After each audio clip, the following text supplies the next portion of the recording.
Señor, gracias por habernos reunido en esta tarde, después de habernos guardado también en el día con todos sus afanes y con todas sus circunstancias. Y Señor, es motivo de gozo y de gratitud poder estar delante de tu presencia, porque esto nos da la oportunidad de poder escuchar tu voz, escuchar tu palabra y también como iglesia poder orar los unos por los otros en nuestras diferentes luchas, vicisitudes, orar por tu iglesia, orar por tu obra, Señor. Gracias por este privilegio. Te pedimos, Señor, que tú bendigas, que traiga a los hermanos que vienen de camino. Y te damos las gracias también por aquellos que se conectan a través del Zoom. Señor, queremos tener un tiempo deleitoso en tu presencia. Ayúdanos, cuida de los enfermos, especialmente en el nombre de Jesús. Amén. Amén. Bueno, y decimos por el cuidado de los enfermos de manera especial porque hoy es 1 de mes, ¿vale? Entonces, le hubiese tocado estar en la plataforma al hermano Baltasar. Y me consta que hasta el último momento el hombre estaba deseoso, ¿vale? Estaba de estudio preparado y con ganas de repasarlo, pero bueno, no ha podido ser. Parece que esta mañana otra vez tuvo que ir a urgencias por el tema de la tensión, que se le complica por el tema de la infección que tiene. Así que, bueno, pues el Señor ha permitido que tenga o podamos continuar con el estudio del pasado domingo. Ha sido un poco imprevisto, por lo tanto está así un poquito cogido pero bueno, le pedimos al Señor que nos ayude en la exposición del mismo. Podemos leer la porción de la Escritura que estamos meditando bajo el título Advertencias generales del sermón profético, ¿vale? Estamos en Marcos capítulo 13. Marcos capítulo 13, vamos a leer los versos que van desde el 5 en adelante, desde el 5 hasta el 13. Dale un momento para que podamos...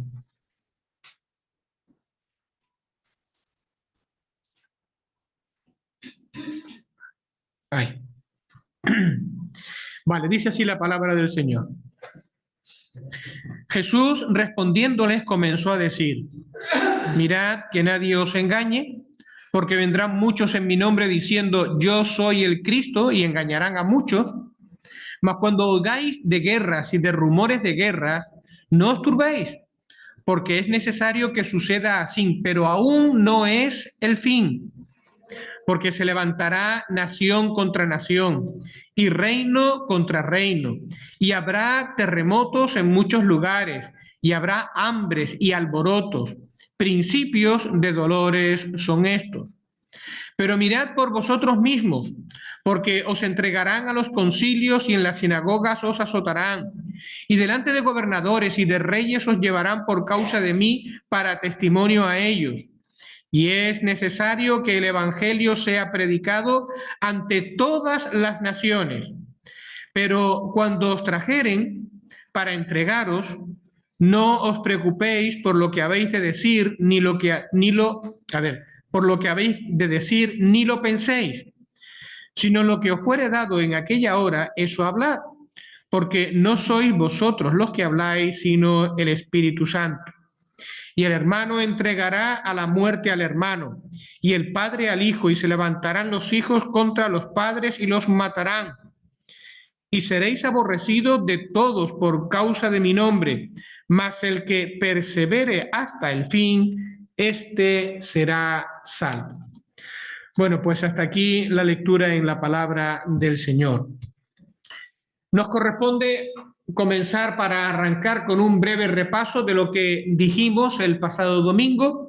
Hablamos del origen del Sermón del Monte, es decir, cuál fue la razón por la cual el Señor pronunció estas palabras del sermón profético. Lo que pasa es que es como en el Monte de los Olivos, pues uno siempre dice el Sermón del Monte, del sermón profético.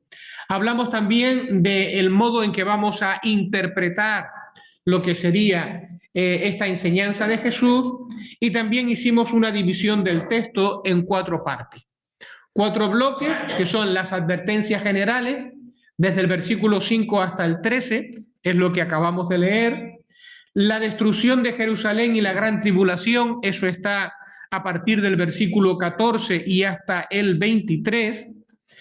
El regreso de Jesús en poder y gloria, verso 24 al 27, y finalmente las parábolas acerca del fin, que esos son los versos del 28 hasta el 37.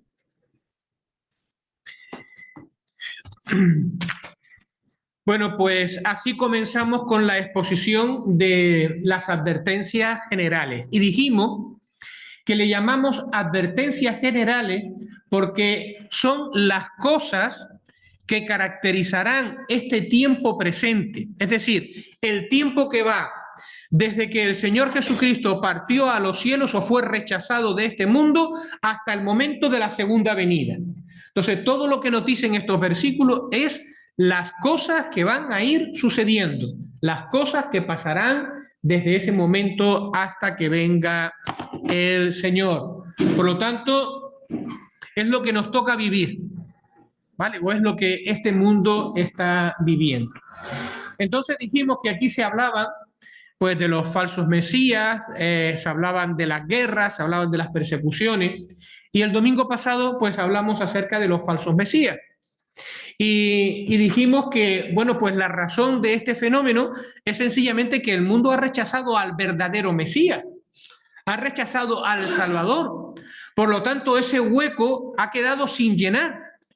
Y esa es una necesidad, de ahí que hayan surgido y surjan tantas religiones y tantos que pretendan ser el Mesías, y ese hueco está preparado para que en el momento final llegue alguien que se llama el anticristo, ¿verdad? Y se presente como un falso Mesías y seduzca a muchas personas en este mundo. Vale, pero no nos centramos en esto, dijimos algo muy importante, que la preocupación de Jesús no estaba en los falsos mesías, porque eso era necesario que pasara, es la consecuencia. La preocupación del Señor está en nosotros. Y es esta exhortación, mirad que nadie os engañe. Y de esto, pues sí estuvimos hablando un poquito en el domingo pasado. Y decíamos, lo que nos queda es estudiar la palabra.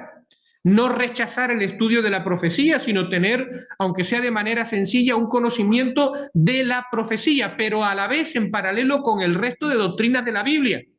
No solo profecía y olvidarnos del resto, o no solo el resto y olvidarnos de la profecía. Y a la vez que haya un equilibrio entre nuestra vida aquí en la tierra y nuestras obligaciones como creyentes y el deseo por que el Señor venga, trabajando en este mundo y mirando, esperando que el Señor regrese. Vale, esto no lo dijimos el domingo pasado, pero en realidad es como volver a repetir, porque, bueno, pues cuando yo leía estos consejos para estudiar profecía, pues uno piensa, consejos para estudiar profecía. Bueno, número 1, téngase en cuenta la regla tal que dice que la profecía hay que interpretar. Número 2, compare no sé qué, no sé cuánto. Tercero, mire el griego y... Pues no, no, este hermano no va por ahí. Este hermano cuando dice, vamos a estudiar profecía, ¿cuáles son los consejos útiles? Lo primero que tenemos que recordar, bueno, pues mantener ese equilibrio, ¿vale? Es decir, los pies sobre la tierra. Nuestro compromiso con la iglesia, nuestro compromiso con la familia, nuestro compromiso con el lugar donde el Señor nos está poniendo y a la vez, pues estar expectante y estudiar y profundizar, pero siempre con los pies en el suelo. Y en segundo lugar, este hermano decía, y estudiar con un espíritu humilde y educable. Y me gustaba esta palabra, porque él insiste, ¿verdad? Que sea un espíritu educable. Es decir, sabiendo que estás aprendiendo, sabiendo que no lo sabes todo, sabiendo que te tienen que enseñar o que Dios por medio de su palabra y su espíritu te tiene que enseñar. Y entonces él nos recuerda la oración del Salmo 119 y versículo 18. Salmo 119 y el verso 18.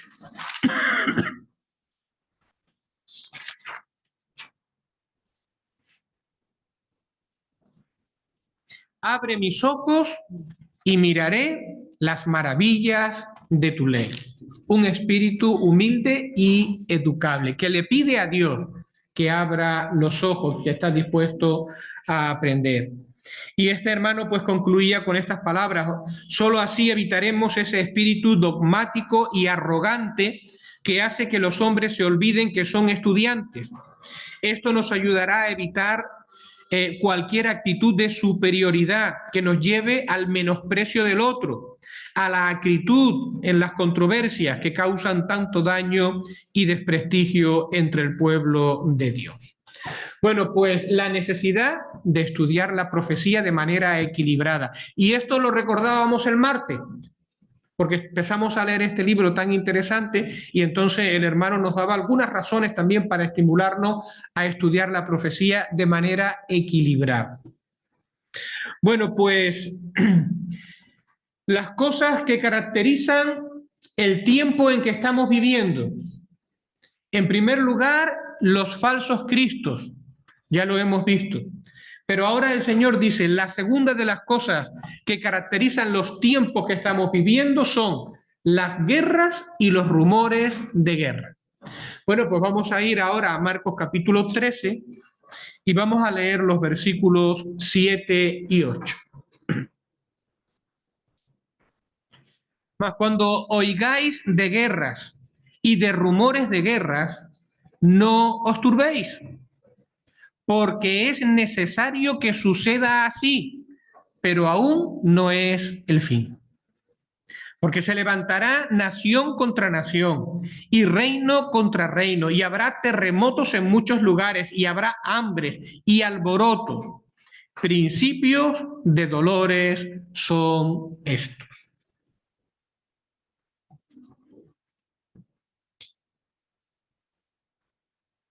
¿Recuerdan esta imagen? Los más jóvenes no se acuerdan, porque cuando fue el 2002 yo estaba empezando a trabajar, llevaba ya casi 2 años, 1 año y pico en la empresa y todavía ni Daniel no había nacido. Pero me acuerdo que ese día cuando yo llegué al trabajo, creo que tenía el turno de tarde y a primera hora del mediodía pues había sucedido el atentado. Y lo primero que me pregunta un compañero es, Natanael, ¿y qué va a pasar ahora? Se va a acabar el mundo. Así, literal.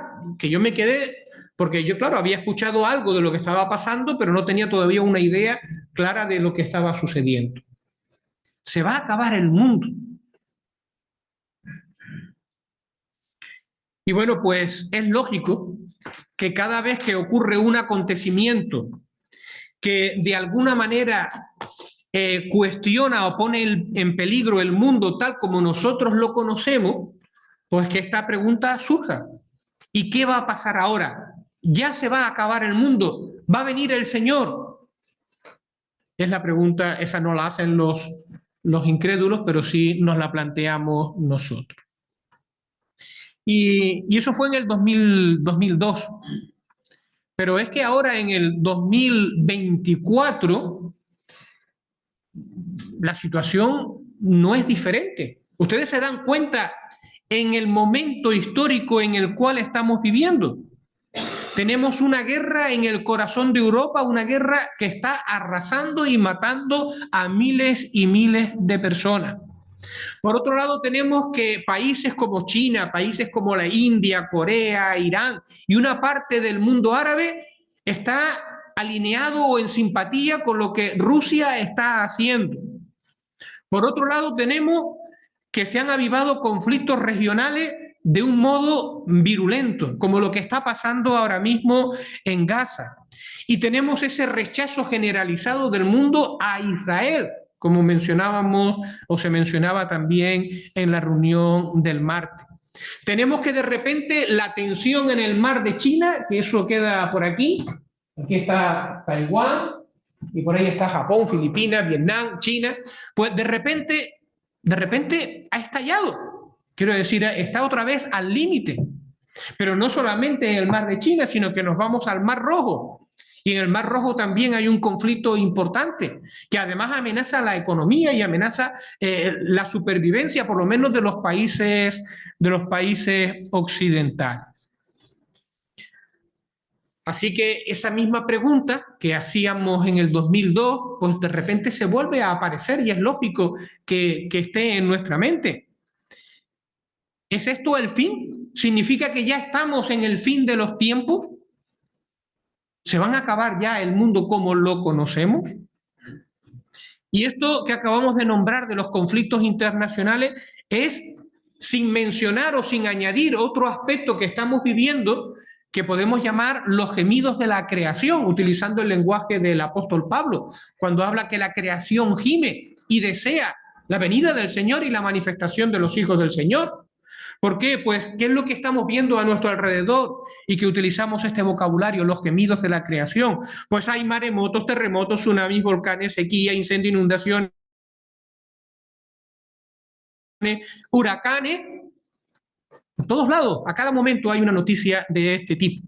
Y eso sin añadir las crisis sanitarias que todas estas cosas traen, las hambrunas y las tragedias que como cines negros, ¿verdad?, en el momento menos esperado aparecen a cualquier sitio y que como si fuera poco viene a complicar más la situación. De repente hay un atentado, de repente hay un barco que pierde no sé cuántas toneladas de petróleo, de repente aparece esto. Y entonces, bueno, pues uno dice, ¿y es esto el fin? ¿Ya estamos ya? Es que más no se puede pedir, más no se le puede esperar a este mundo. Bueno, pues a mí me hicieron la pregunta, Natanael, ¿y qué pasa? ¿Esto es el fin? ¿Se va a acabar el mundo? Pues lo que deberíamos de hacer es preguntársela a Jesús y ver qué es lo que responde el Señor Jesucristo. Y es interesante, porque si se lo preguntamos al Señor Jesús, el Señor Jesús tiene una respuesta bien clara, que debería de quedar grabada bien en nuestras mentes, ¿vale? Para que no se nos turben y para que no nos confundan con algún tipo de historia. Y lo que el Señor Jesucristo dijo, y lo dijo con toda claridad, está en el versículo 7, es esto. ¿Lo leen, hermano? Es necesario que esto suceda así. Y después añade, pero aún no es el fin. Guerras, rumores de guerra, conflictos, terremotos. Es necesario que esto suceda así, pero aún no es el fin. Aún no es el fin. Desde luego que la frase no tiene, evidentemente es de Jesús, no tiene ningún desperdicio, ¿vale? Las dos frases que forman toda la respuesta son de un gran significado y profundidad. Miren, es necesario que suceda así. ¿Qué nos está diciendo? Pues nos está diciendo de que todas estas cosas que suceden y que ocurren a nuestro alrededor sí son importantes. Son importantes. Tenemos que prestarle atención. Es necesario que suceda así. ¿Por qué? Porque de alguna manera están preparando el escenario para lo que será, cuando no lo sabemos, en la intervención directa de Dios sobre este mundo, con la venida de nuestro Señor Jesucristo. Por lo tanto, todo lo que sucede de una o de otra manera está preparando el escenario para el momento que Dios solamente sabe. Por lo tanto, son cosas que es necesario que vayan ocurriendo. Pero, añade el Señor Jesucristo, todavía no es el fin. Todavía no es el fin. ¿A quién rechazó este mundo cuando crucificó al Señor Jesucristo? ¿A quién rechazó? Rechazó al Salvador. Y ahí tiene tantas religiones y tanto caos en lo que se refiere a la vida espiritual de este mundo, y tantos cristos y tantas religiones. Pero ¿a quién rechazó? Rechazó al príncipe de paz. Y si has rechazado al príncipe de paz, ¿qué puedes esperar para este mundo? ¿Crees que las Naciones Unidas, perdón, la Sociedad de Naciones, allí entre el periodo entre guerras, pudo hacer algo? Nació para traer la paz y fracasó.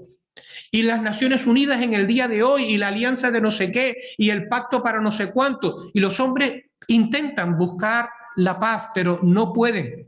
Han rechazado al príncipe de paz. Por lo tanto, es normal que todas estas cosas vayan sucediendo. Tenemos, o el mundo vive lo que ha cultivado, lo que ha pedido, puesto que ha rechazado al Señor Jesucristo. Pero todavía hay una frase más que dice Jesús, que no la podemos pasar por alto.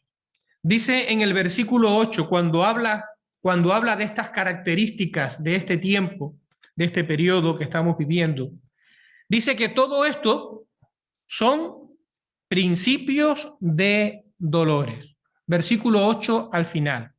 Principios de dolores son estos. Y es una frase muy interesante, porque en esta frase el Señor está comparando este periodo intermedio con un embarazo que llega a su recta final. Principio de dolores se refiere a los dolores del parto.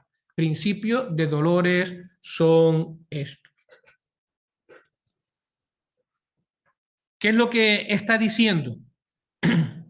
Bueno, pues, a ver, las hermanas lo saben, uno pues no solamente tiene que decir que sí, ¿verdad? Bueno, la ciencia también lo dice. Cuando empiezan los dolores de parto, ya todos saben que el parto es cuestión de horas. Muchas horas o menos horas. A veces días, pero se cuentan por horas, ¿vale? Desde que aparecen los dolores de parto, ahora ya se sabe que nadie lo va a parar. Bueno, pues está comparando los dolores o sea, las cosas que están sucediendo en este mundo con los dolores, y está diciendo, esto ya nadie lo para. Todo esto terminará cuando el Señor Jesucristo venga. ¿Qué es lo que nos está diciendo?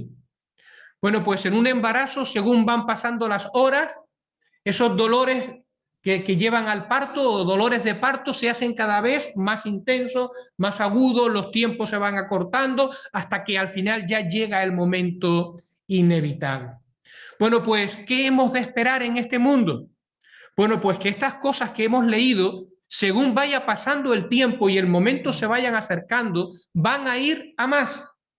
Y sí, cada vez serán las cosas más difíciles en la vida para este mundo. No sabemos cuántos periodos o intervalos de relativa tranquilidad puede dar el Señor en su misericordia, pero cada vez las cosas van a ir a peor. ¿Y qué nos enseña también esta frase?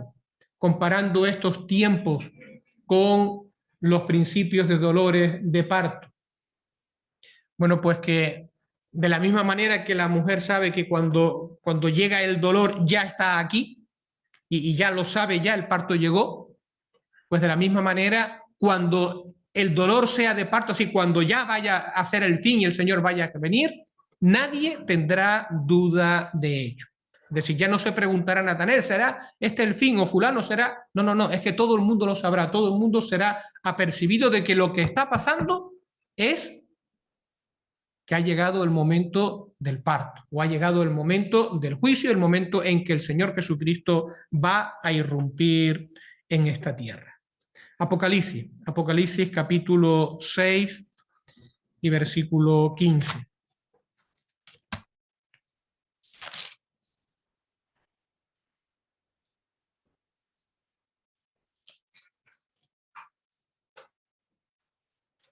Desde el 15 al 17.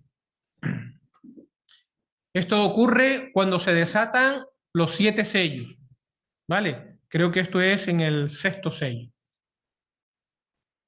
Lo digo así porque es que en mi Biblia no me ayuda porque no está dividido por las notitas, ¿verdad? Los títulos.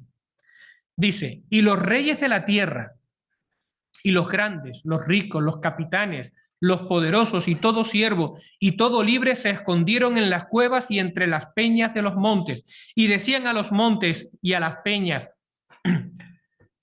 caed sobre nosotros y escondednos del rostro de aquel que está sentado sobre el trono y de la ira del Cordero, porque el gran día de su ira ha llegado, ¿y quién podrá sostenerse en pie? Estaba escuchando a un predicador que cuando llegaba aquí iba al versículo 14 y dice, y el cielo se desvaneció como un pergamino que se enrolla, y todo monte y toda isla se removió de su lugar. De repente el cielo se enrolló y era como si el trono del Cordero, el trono de Dios, quedara al descubierto, y los hombres de la tierra en ese momento tuvieron conciencia de que todo lo que estaban viviendo era porque ya había llegado la ira de Dios, ya había llegado los tiempos del juicio. Y entonces pedían esconderse y pedían que de alguna manera pudieran escapar del gran día de su ira, que ha llegado. Y esto es importante porque también nos enseña que la ira de Dios empieza desde el principio de los juicios. Cuando se desata el primer sello, empiezan los juicios de Dios, empieza la ira de Dios sobre este mundo. Aunque ellos no toman conciencia de que esto es así hasta el 6.º sello. Pero la ira ha llegado, se dan cuenta de qué es lo que están viviendo. Bueno, pues advertencias generales, las cosas que acompañarán a este mundo hasta que el Señor Jesucristo venga, los falsos cristos, las guerras, los rumores de guerra, versículos 7 y 8, y ahora persecuciones. Uf. Y las persecuciones. Versículo 9 al 13. Pero mirad por vosotros mismos, porque os entregarán a los concilios. Es decir, mientras estas cosas suceden, dice, mirad por vosotros mismos, porque os entregarán a los concilios y en las sinagogas os azotarán, y delante de gobernadores y de reyes os llevarán por causa de mí para testimonio a ellos. Y es necesario que el evangelio sea predicado antes a todas las naciones. Pero cuando os trajeren para entregaros, no os preocupéis por lo que habéis de decir, ni lo penséis, sino lo que os fuere dado en aquella hora, eso hablad, porque no sois vosotros los que habláis, sino el Espíritu Santo. Y el hermano entregará la muerte al hermano, y el padre al hijo, y se levantarán los hijos contra los padres, y los matarán. Y seréis aborrecidos de todos por causa de mi nombre, mas el que persevere hasta el fin será salvo. Qué fuerte, ¿verdad? Qué texto tan duro, qué texto tan duro. Bueno, pues lo acabamos de decir, el otro evento que se va a hacer manifiesto, o sea, el otro evento que caracteriza los tiempos que estamos viviendo hasta que el Señor Jesucristo venga, son las persecuciones. El mundo rechazó al Salvador, ahí tiene los Mesías, ahí tendrá el anticristo. El mundo rechazó al príncipe de paz, ahí tienen lo que estaban buscando, guerras y más guerras y destrucción. El mundo rechazó el evangelio. Y es que la luz del evangelio, como decía un hermano, es incompatible con la luz, o sea, con las tinieblas del mundo. Por lo tanto, la única consecuencia o lo que va a suceder sí o sí es que los cristianos van a ser perseguidos en este mundo. No tienen cabida para las personas de este mundo. Y bueno, en primer lugar se habla acerca del versículo 9, habla de entregarlo a los concilios y en las sinagogas os azotarán. Cuando se habla de los concilios aquí se está hablando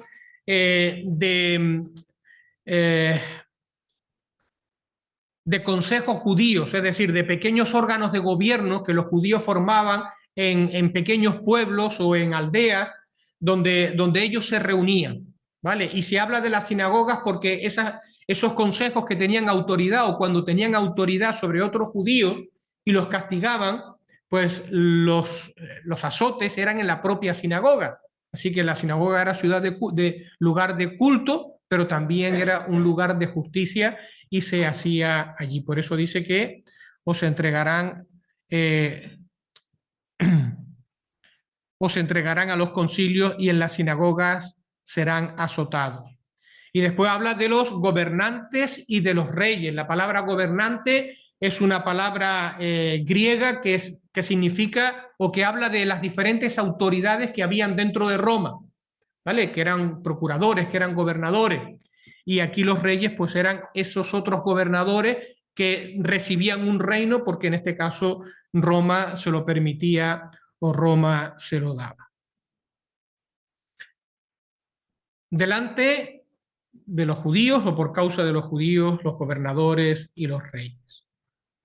Miren, desde que el Evangelio empezó a extenderse y salió de lo que era Judea, enseguida se ganó la antipatía de los ciudadanos del Imperio Romano. Enseguida comenzó a hacerse impopular. Dos historias que nos hablan de cómo se hizo impopular entre los romanos o dentro del imperio, lo que pasó en Filipo y lo que pasó en Éfeso. ¿Ustedes se acuerdan lo que pasó en Filipo? Ya no lo vamos a leer porque ya me he dado cuenta que el tiempo se nos ha ido. En Filipo, capítulo 16, verso 19 en adelante, Pablo expulsa el demonio de una chica que estaba endemoniado y la gente se enfada, o los dueños, porque ya no tienen negocio, los denuncian y la culpa para los cristianos por culpa de esa nueva religión que se está predicando aquí en Filipo. Lo que pasó en Éfeso, en el capítulo 19, y esto tiene que ver con los fabricantes de diosesillos y de templos para la diosa Diana, que esta gente nos van a cerrar el negocio. Y enseguida la ciudad se levanta en contra de la nueva predicación o en contra del Evangelio. Y esas razones para la antipatía se fueron extendiendo y multiplicando. Y hubo un momento culminante dentro del imperio romano que fue el año 64, cuando después del incendio de Roma, Nerón ordenó la persecución de los cristianos. Y miles de cristianos fueron detenidos y miles de cristianos fueron ajusticiados, muchos de ellos quemados como la misma ciudad, ¿verdad? Dicen que incluso para alumbrar las calles de Roma. Entonces, enseguida que el Evangelio nació, en poco tiempo se hizo impopular en el Imperio Romano. Cuando dijeron de perseguir a los cristianos por causa del incendio, la gente sabía que ellos no eran culpables, pero no les importó. Miraron para otro lado. ¿Por qué? Pues porque habían desarrollado antipatía y odio hacia esa nueva creencia. Dicen los historiadores que 10 fueron las grandes persecuciones que se vivieron dentro del Imperio Romano en contra de los cristianos. Y sin embargo, resulta de que no fueron los romanos o no fue el imperio los primeros en perseguir a los cristianos. ¿Saben quiénes fueron los primeros en perseguir a los cristianos? Los propios judíos. Los propios judíos. Miren, hay un dato que es realmente curioso, realmente interesante. Y es que desde el momento en que nace la iglesia, que ya el Señor Jesucristo está ascendido, nace la iglesia, hasta que Jerusalén es destruida, transcurren aproximadamente 40 años. O sea, un poquito menos. Pero bueno, un periodo de 40 años. Un periodo de 40 años donde la gracia de Dios se extendió sobre el pueblo de Israel. Porque de nuevo pudieron escuchar durante 40 años que el Mesías que había venido y que ellos habían rechazado, había resucitado, y se les exhortaba ahora a arrepentirse y a creer el Evangelio. Y 40 años tuvieron esa oportunidad. ¿Y qué hicieron los judíos durante ese periodo de 40 años? Con la predicación del Evangelio, con la nueva oportunidad que Dios le daba para arrepentirse,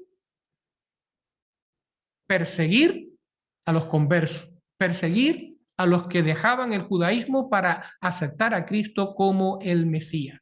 Donde tenían la autoridad, los perseguían y los azotaban y en algunos casos los hacían matar. Y donde no tenían esa autoridad, formaban revueltas y formaban alborotos para intentar que las propias autoridades expulsaran fuera a los predicadores del Evangelio.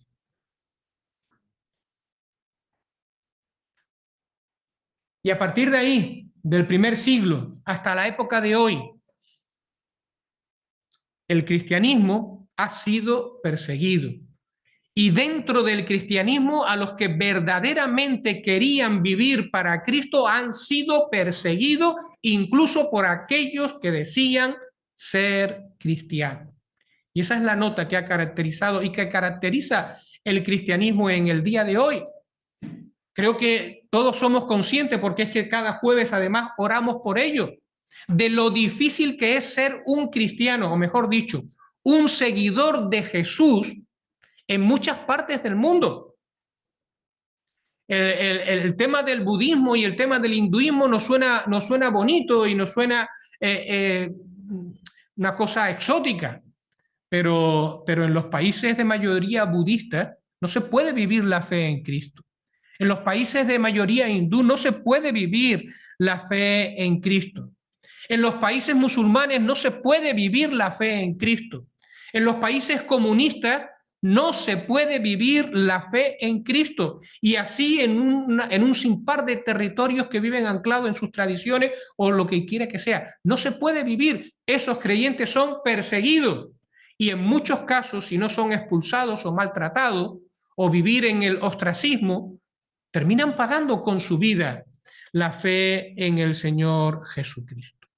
Así que esto es lo que nos espera en los tiempos que vivimos hasta que el Señor Jesucristo venga.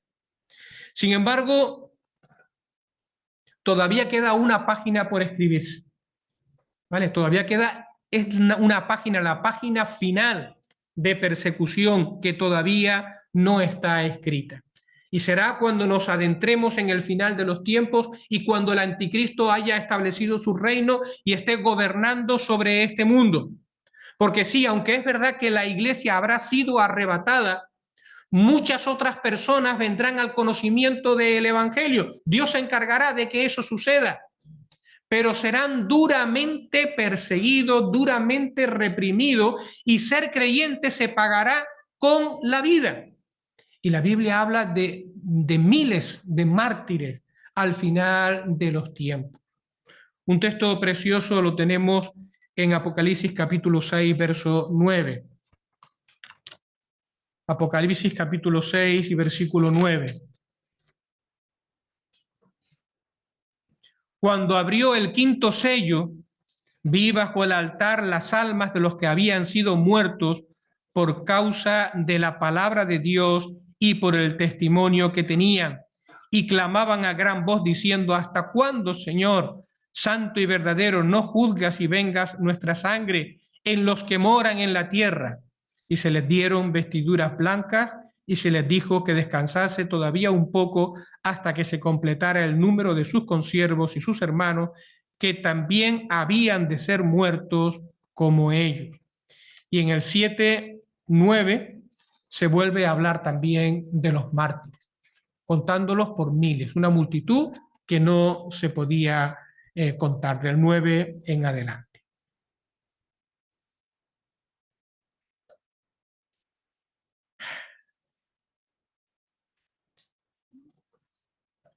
Los versículos 12 y 13, o el versículo 12, es realmente fuerte, ¿no? Dice: y el hermano entregará a la muerte al hermano, y el padre al hijo, y se levantarán los hijos contra los padres y los matarán. Esto no son palabras figuradas, Este no es un lenguaje figurado, ni un lenguaje simbólico. Es un lenguaje literal. Y la idea de estas palabras que se dicen aquí no es, que también podrá suceder y que ha sucedido, ¿verdad? Que te ponen una pistola en la cabeza y dice, si no nos dice dónde están los cristianos, te matamos. Y entonces la persona, o después de una tortura, pues la persona cede y le comenta y de ahí dice dónde están los cristianos y los persigue. No, el lenguaje que aquí se utiliza va más allá de eso. Aquí se habla de odio, que lleva a la traición y que lleva a la denuncia consciente. Se habla de una disolución de los lazos más sagrados, de los lazos filiales, los lazos entre hermanos, los lazos dentro de la familia, de los padres con los hijos y los hijos con los padres, y entregándose unos a otros por causa del Evangelio.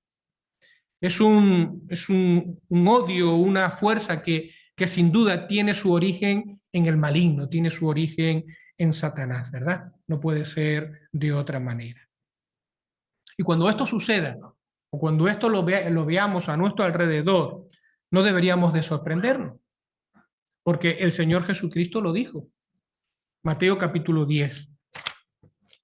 Mateo capítulo 10 y verso 34 al 36.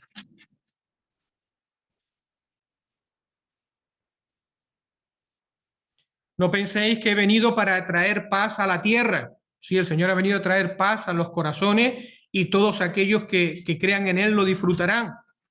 Pero dice, no he venido a traer paz, sino espada, porque he venido para poner en disensión al hombre contra su padre, a la hija contra su madre, a la nuera contra su suegra, y los enemigos del hombre serán los de su propia casa.